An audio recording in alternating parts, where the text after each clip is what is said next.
guys, jumpa kembali dengan saya Nur Fitriadin di akun Noer Blessed. Kiranya melalui video yang diunggah oleh akun ini boleh menjadi berkat bagi setiap kita. Terus dukung perkembangan akun ini dengan cara like, comment, share, and subscribe untuk perkembangan ke depan. Di dalam video kali ini, seperti biasa kita akan membahas tentang seputar iman kekristenan, yaitu Alkitab sebagai dasar di dalam kita mengambil keputusan, di dalam dasar kita menjalani hidup dan lain sebagainya.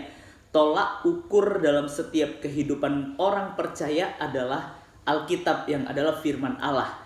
Kali ini kita akan membahas tentang statement atau pernyataan dari Anwar Lutfi ya. Ini menarik menjadi perhatian kita, di mana beliau ini seakan-akan memaksakan banget ya. Nabi yang dipercaya oleh beliau ini ada dalam Alkitab ya. Padahal itu adalah suatu yang dipaksakan untuk ada di dalam Alkitab orang Kristen. Butuh pengakuan guys. Ya, sebelum kita jauh membahas bagian ini, saya mengajak kita untuk memperhatikan video berikut ini. Allah memberitakan kepada Nabi Musa, dan sampai hari ini masih tertulis di dalam Bible. Masih ada menyimpan Bible?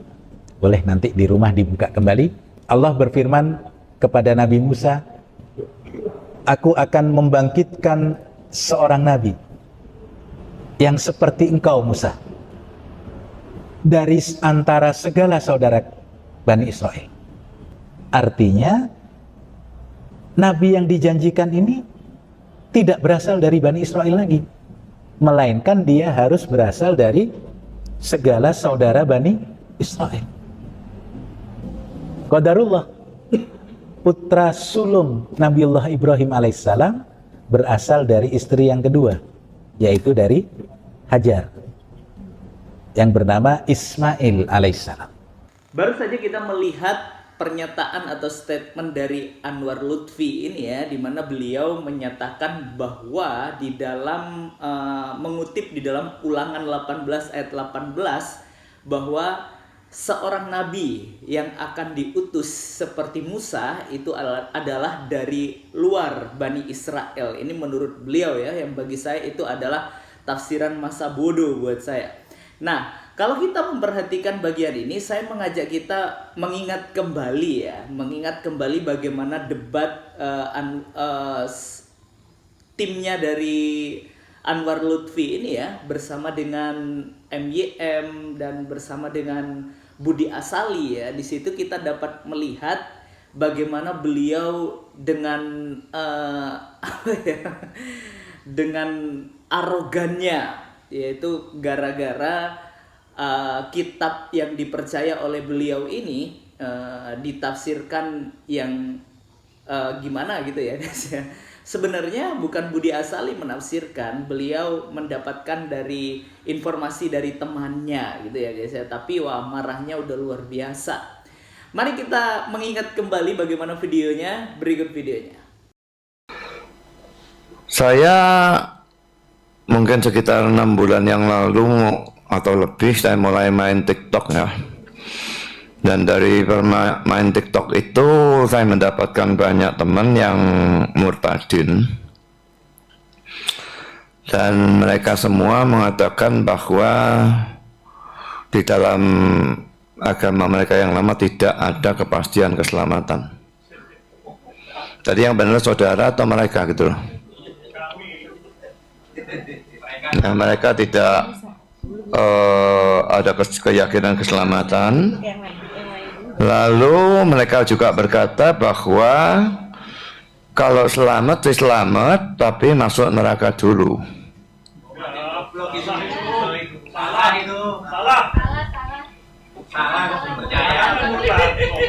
Itu kata-kata mereka, terserah kamu mau percaya apa tidak percaya ya.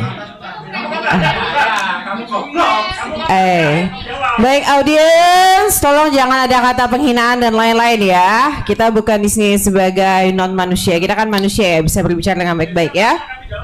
Pertama saya tadi sudah katakan bahwa teman-teman murtadin saya itu bukan cuma satu, banyak ya. Dan mereka mengatakan bahwa harus lewat Tenang dulu. neraka. Memang masuk surga nanti akhirnya, tetapi harus lewat neraka dulu. Lalu yang kedua,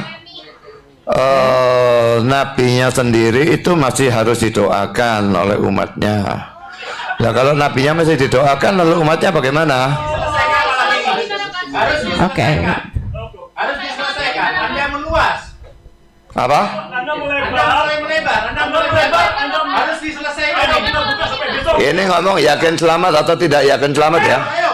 Yakin malam ini selesaikan. Selesaikan loh! Ya.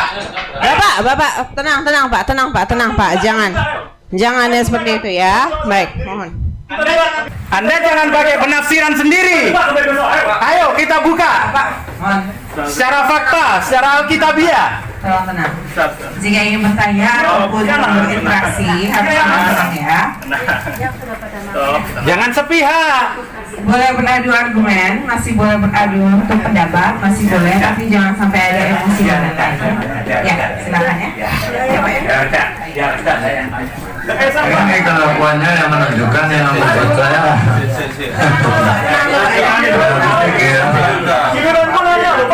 Kelakuan apa kalau seperti itu? Kelakuannya orang beragama memangnya. Kelakuan saudara yang tidak beragama. Ya, jadi jelas ya video yang kita lihat tadi yang intinya adalah kalau tidak mau dicubit, jangan mencubit orang. Ya, oleh sebab itu jangan pernah menafsirkan kitab Kristen dengan pemikiran Anda atau pemikiran Islam Anda, karena itu adalah sesuatu yang sangat berbeda. Apalagi memaksakan nabi Anda ada di dalam Alkitab kami. Wah, itu sesuatu yang tidak sesuai dengan realita. Mari kita bahas bagian ini. Pernyataan dari Anwar Lutfi ini, beliau berkata bahwa nabi yang dijanjikan itu tidak berasal dari Bani Israel, melainkan berasal dari segala saudara Bani Israel. Ya, menunjukkan kepada, beliau membahas tentang Ismail ya, dan nanti keturunannya ya kesana lah ya arahnya. Ya, tapi kita melihat bagian ini menarik menjadi pembahasan kita. Saya mengajak kita untuk membuka Alkitab kita dalam Ulangan 18 ya, di dalam ayat yang ke-18. Di situ Alkitab mencatat seorang nabi akan kubangkitkan bagi mereka dari antara saudara mereka. Nah, ingat ya, seperti engkau ini, aku akan menaruh firmanku dalam mulutnya dan ia akan mengatakan kepada mereka segala yang kuperintahkan kepadanya. Sebelumnya kita melihat di dalam ayat yang ke-15, di situ juga dituliskan seorang nabi dari tengah-tengahmu, dari antara saudara-saudaramu, sama seperti aku, seperti Musa. Maksudnya, akan dibangkitkan bagimu oleh Tuhan Allahmu, dialah yang harus kamu dengarkan. Perhatikan ya, ada kata yang menarik, yaitu seorang nabi dari tengah-tengahmu, dari antara saudara-saudaramu. Lalu dalam ayat 18, seorang nabi akan kubangkitkan bagi mereka dari antara saudara mereka, seperti engkau ini. Apakah ayat ini menunjukkan kepada seorang nabi yang akan diturunkan dari luar bangsa Israel? Ya, kita harus ingat bahwa kata saudara-saudara mereka itu berarti saudara-saudara dari bangsa Israel, bukan di luar Israel. Ingat, ada 12 suku di dalam bangsa Israel, yaitu Ruben, Simeon, Lewi, Yehuda, Isakar, Zebulon, dan Naftali, Gad, Asyer, Yusuf, Benyamin. Nah, dari ke-12 suku inilah, ini semuanya merupakan saudara-saudara dari bangsa Israel. Nah, seorang nabi ini akan datang, akan diutus ke tengah-tengah mereka dari saudara-saudara mereka, bukan di luar bangsa Israel. Nah, jadi jelas ya, di situ juga kita harus garis bawahi sama seperti Musa. Perbedaan apa yang kita dapatkan antara Musa dengan nabi yang dipercaya oleh Anwar Lutfi, kalau memang itu benar? Ya, tentunya saya tidak mendapatkan atau tidak menemukan persamaan apapun ya dari Musa dan juga nabi yang dipercaya oleh Anwar Lutfi ini. Tetapi kalau kita memperhatikan, bagian ini sangat penting, jelas ini merujuk kepada Yesus Kristus yang jelas berasal dari tengah-tengah bangsa Israel, karena ada di tengah-tengah mereka. Lalu Yesus juga jelas berasal dari saudara-saudara Israel karena dia berasal dari suku Yehuda, salah satu dari 12 saudara-saudara Israel.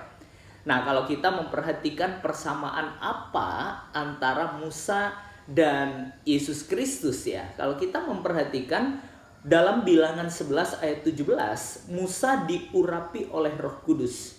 Ya, kita perhatikan di dalam Lukas 4 ayat 18 sampai 19 di mana Roh Tuhan ada pada Yesus untuk menyampaikan kabar baik. Lalu Allah memakai Musa untuk meresmikan perjanjian lama.